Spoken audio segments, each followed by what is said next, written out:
নমস্কার, ভালো আছেন সবাই? সুখী পরিবারের নতুন আরেকটা ভিডিওয় সবাইকে স্বাগত জানাই। কি তোমরা সবাই দাথুই সোনার ভাসান ডান্সটা নিশ্চয়ই দেখে নিয়েছো? তো সেই ভিডিওটারই আজকের দুদিন আগে কি করেছিলাম ফুল ভিডিওটা, এই ভিডিওটাই আমি পোস্ট করছি, তোমরা চাইলে দেখে নিতে পারো। আমরা আছি এখন দাথুই সোনার মামার বাড়ি, আর আমরা রেডি হচ্ছি আমার মামার বাড়িতে পুজোতে যাব বলে।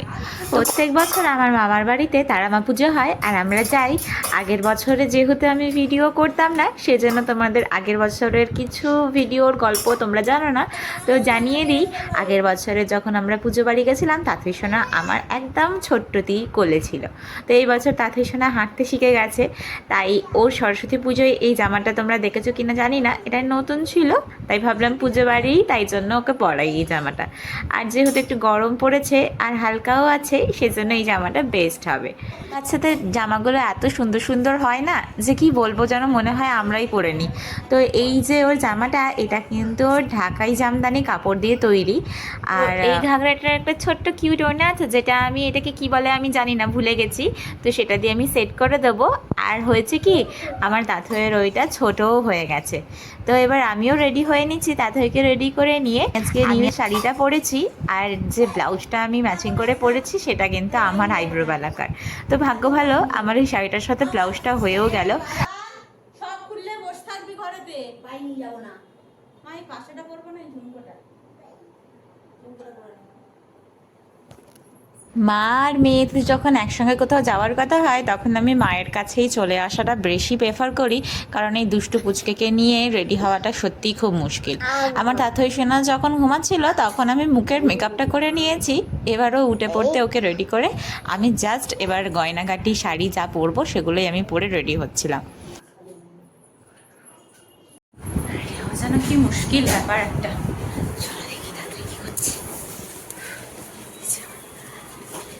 এই যে এদিকে এদিকে, ওরে আমার মিষ্টি সোনা রে।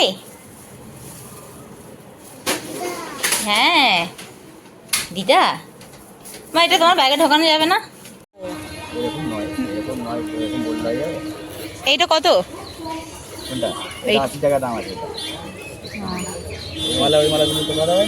থাক, নিয়ে নিয়েছি। রাস্তা থেকে আমরা ফুল মিষ্টিটাও নিয়ে নিলাম। তো ফুলের যে মালাগুলো, ওগুলো দাম কত জানো? এক একটা 80 টাকা পিস। তোমাদের কোথায় কীরকম দাম অবশ্যই তোমরা যেখান থেকে দেখছো কমেন্ট করে জানিও যে তোমাদের ওখানে ফুলের দাম কেমন। আর আমি একটু কম দামে পেয়েছিলাম 60-70 টাকার মধ্যে, তো সেখান থেকেই নিয়েছিলাম, ওখান থেকে আর নিইনি। আর এখানে আসতে না আসতেই ব্যাস ওর মামা ওকে নিয়ে নিয়েছে। এবার মামার সাথে টুকটুক টুকটুক করে হেঁটে ও যাচ্ছে মন্দিরতে। আমার মামার বাড়ির ঘরের সঙ্গে একটা মন্দির আছে, ঘরের সামনেটা, তো সেখানে আজকে পুজোটা হবে। আর আমার দাথুই সোনার তো একেবারে আদর আপ্যায়ন অন্যরকমই, সবার একেবারে নয়নের মণি হয়ে বসে পড়েছে। যেখানে যাচ্ছে একেবারে দৃষ্টি আকর্ষণ করছে, আর যত কুচে কাচার দলগুলোর বন্ধুও হয়েছে। ওটা বন্ধ করে দিয়েছি, এখানে এসো। আগের বছর যখন দাথুই সোনা এখানে এসেছিল, তখন দাথুই সোনা সবাইকে খেলা করতে দেখছিল। আর এই বছরে যেহেতু দাথুই সোনা বেশ ভালোভাবে হাঁটি শিখে গেছে, এই বছর দাথুই সোনা তাদের সাথে একেবারে অংশগ্রহণ করলো খেলাধুলায়। সারা ঘরেও ছোটো ছোটো করে খেলা করলো। চুপ করে বসো।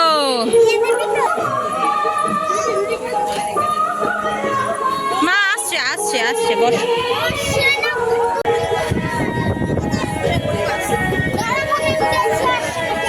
মা বসবো, মা বসবো। তোমরা একটা জিনিস লক্ষ্য করলে কিনা জানি না, আমরা সেই ভিড়ভাড়টা হলে একটা সিট রিজার্ভ করে রাখি না, যে এখানে আমার প্রিয়জনরা বসবে। তো আমার তাতে শোনা দেখো আমার জন্য একটা সিট রিজার্ভ করে রেখে আমাকে ডাকছে। তো আমাদের বাড়িতে মামার বাড়িতে পুজোর দিনে ভোগ বিতরণ করা হয়, শুধু বাড়ির সবাই না, বা পাড়ার লোকরাও খায়। তো সেটা শুরুও হয়ে গেছে। আর এখানে আমি একটুখানি বললাম আমার একটা ফটো তুলে দাও, তো সেটাই আর কি করছে। আর বেশ ভালো করে কাছ থেকে তারা মায়ের দর্শনও করে নিলাম। পুজো শুরু হবে 9টা থেকে, আর মন্দিরের এখন সব জোগাড়জাতিই চলছে। একবার করে আমার তাঁতই সোনা গিয়ে সেখানে সব কিছু দেখেও আসছে। তো তাঁতই সোনার এই ড্রেসটা কীরকম তোমরা কিন্তু জানিও, হ্যাঁ, কমেন্টে। আর দেখো তাঁতই সোনার দোরের সামনে কি সুন্দর বসেও আছে, যখনই হাঁপিয়ে পড়ছে এখানে এসে টুক করে একটু করে বসে পড়ছে।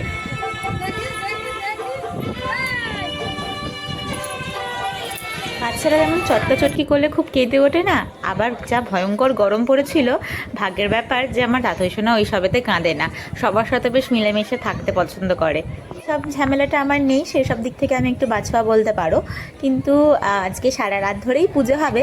এবার রাত্রেবেলায় থাকবো না, কারণ দাদুই সোনাকে নিয়ে থাকলে হয়তো সারা রাতই ঘুমাবে না, এরকম খেলা করবে, যেটা শরীরের জন্য খুব খারাপ। চোখটা এখন ছোটো ছোটো হয়ে এসছে, ঘুম এসছে, কিন্তু ঘুমাবে না। সেই জন্য বাড়ি ফিরে যাব 9টার সময়, 9টা সাড়ে 9টা এরকম বাজে। পুজো আরম্ভও হয়ে গেছে। আর এদিকে সে যে 8টা থেকে ভোগ বিতরণ শুরু হয়েছিল পাড়ার লোকেদের জন্য, সেসব এখনও হচ্ছে।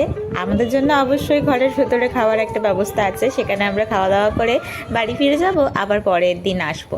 পরের দিন বিসর্জন, তো সেই বিসর্জনটা কি বাদ দেওয়া যায়, সেই জন্য তাঁতুই সোনার জন্য রান্না করে নিয়েছি। ডাটা আলু সবজি দিয়ে একটা ঝোল মতো করেছি, ওকে একেবারে ভাত খাইয়ে নিয়ে যাব। তাই মাঝখানের অনেকটা গ্যাপ দিয়ে তোমাদের দেখাই তাঁতুইকে খাইয়ে দাইয়ে রেডিও করিয়ে দিয়েছি। আবার জুতো হাতে রেখে দে, জুতো।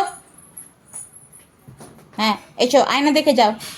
আমি ওই জুতোটা পরবো না বাবা, ওই জুতোটা পরবো না। উরে বাবাকে কে বোঝাবে? নাকি কেমন লাগছে? ইয়া ভাই, সুন্দর লাগছে তো? মাকে কেমন লাগছে মা? পারফেক্ট, পারফেক্ট লাগছে মাকে। আচ্ছা, মাকে ভালো লাগছে? ইয়া তোমাকে দেখাতে এলো বাবি। ঘড়ি দেখাচ্ছ?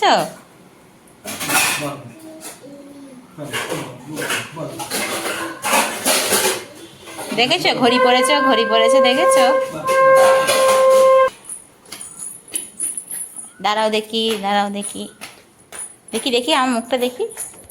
তো ভিডিওটা বড় হয়ে যাবে বলে মাঝখানে অনেক কিছু ঘটনায় কাটছাট করে দিলাম। এই যেমন তাঁতুইয়ের পাপা আমাকে ছাড়তে এলো, আমি এসে এখানে খাওয়া দাওয়া করলাম, খাওয়া দাওয়ার সময় কত রকম গল্প হলো সেগুলো কাটছাট করে দিলাম, ভিডিওতে আর দেখাইনি। এবার চলে এলাম মেন পর্ব বিসর্জনে। আর বিসর্জনেতে আমি ইচ্ছা করেই একটুখানি বললাম যে আমাকে ভালো করে সিঁদুর মাখাও, আমার ভিডিও করা হয়নি।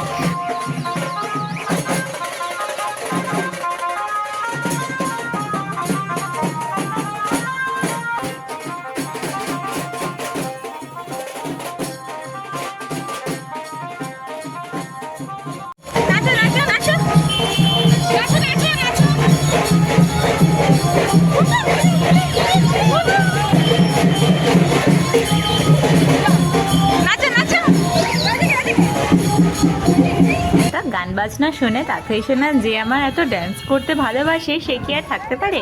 তো সেও নাচে করেছে একেবারে ম্যাটেরোর ওপরে উঠে। শুধু কি ও সবাইকে নাচ করতে দেখবে, ও নিজেও একটু নাচে করে নিয়েছে। কখন যাবে? এক্ষুনি, এক্ষুনি।